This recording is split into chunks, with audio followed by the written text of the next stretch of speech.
Et il me semble que beaucoup de personnes n'ont pas conscience de ce détail. Le petit déjeuner de la personne diabétique doit résoudre deux problèmes. Premièrement, apporter de l'énergie à la personne diabétique sans élever trop haut son niveau de sucre sanguin, mais surtout prendre en considération un facteur qui se produit en général au réveil.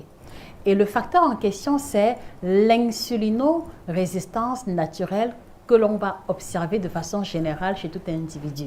Alors, l'insulinorésistance, c'est le fait que l'organisme au réveil est beaucoup moins tolérant aux injections d'insuline. Donc, on va observer une augmentation naturelle de la glycémie au réveil de façon générale. Et il faut pouvoir contrebalancer cela et apporter tout de même de l'énergie à la personne diabétique sans élever le niveau de sucre sanguin. Et les aliments que je vais vous proposer vont pouvoir résoudre ce problème indépendamment du budget de tout un chacun.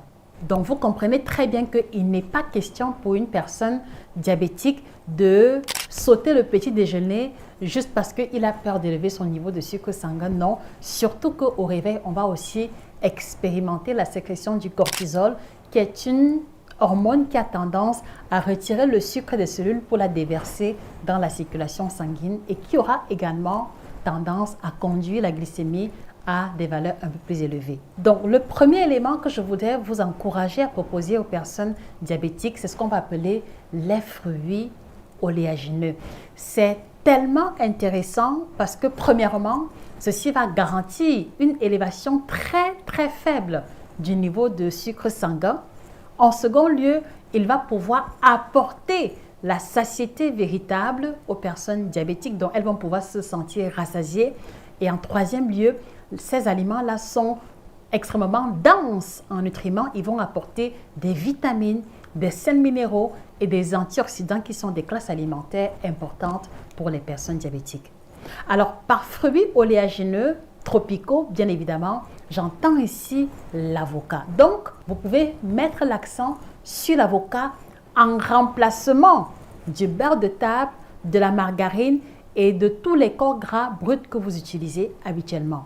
Vous pouvez également maximiser la consommation du safou, qu'on appelle encore prune, ou également du fruit, du pili, qu'il s'agisse de la pulpe ou du noyau décortiqué qui est également comestible.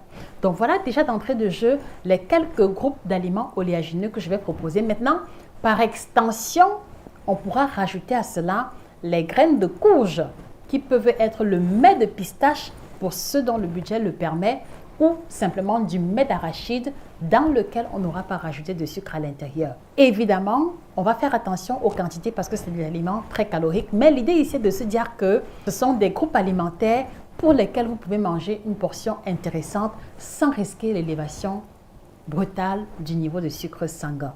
Ça, c'est le premier élément. Alors, la question que je voudrais vous poser, chers téléspectateurs, quelles sont les valeurs actuelles de votre glycémie?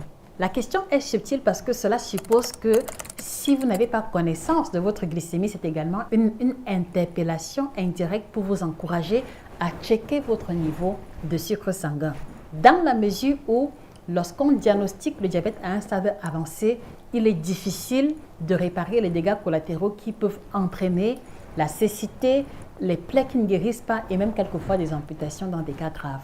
Et c'est ce que nous voulons vous éviter en vous encourageant à checker votre niveau de glycémie pour prendre rapidement soin de vous si vous êtes déjà dans la case de personnes diabétiques. Donc, voilà pour la première classe alimentaire, les fruits oléagineux que j'ai énoncés précédemment. Deuxième groupe alimentaire, on va associer à cela avec la catégorie de compléments, la catégorie de féculents qui ont l'index glycémique le plus bas possible.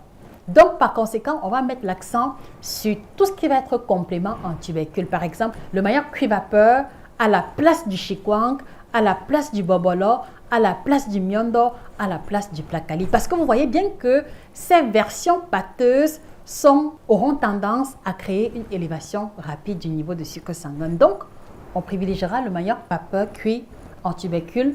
On privilégiera du plantain vapeur en morceaux. On privilégiera le macabo, le taro, les féculents non transformés, non pilés, non écrasés, idéalement, comme féculent de préférence. Et vous voyez bien que dans ce que j'ai énoncé, il n'y a pas de riz, il n'y a pas de spaghettis, il n'y a pas de foufou, il n'y a pas de couscous de maïs. Parce que là encore, vous voyez que la tendance de ces aliments est très souvent de coloration blanche, donc ils sont raffinés. Donc, ils vont déclencher une élévation en flèche du niveau de sucre sanguin qui est problématique lorsqu'on est diabétique.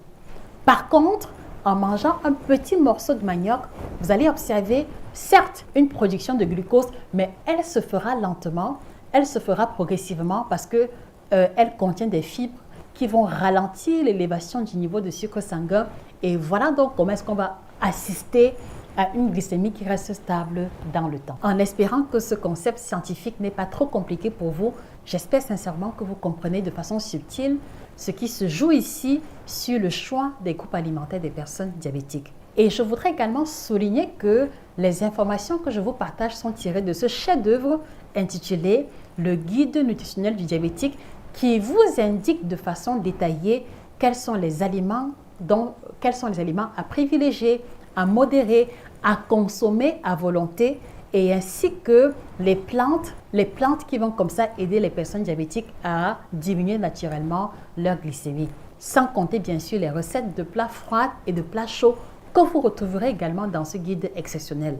Il me semble que ce ne serait pas exagéré de vous encourager à vous le procurer comme ouvrage de chevet pour vous aider à multiplier les possibilités de recettes saines qui vont vous aider comme ça à manger sainement avec beaucoup de plaisir sans risquer la monotonie ou la frustration parce que c'est le problème que rencontrent beaucoup de diabétiques.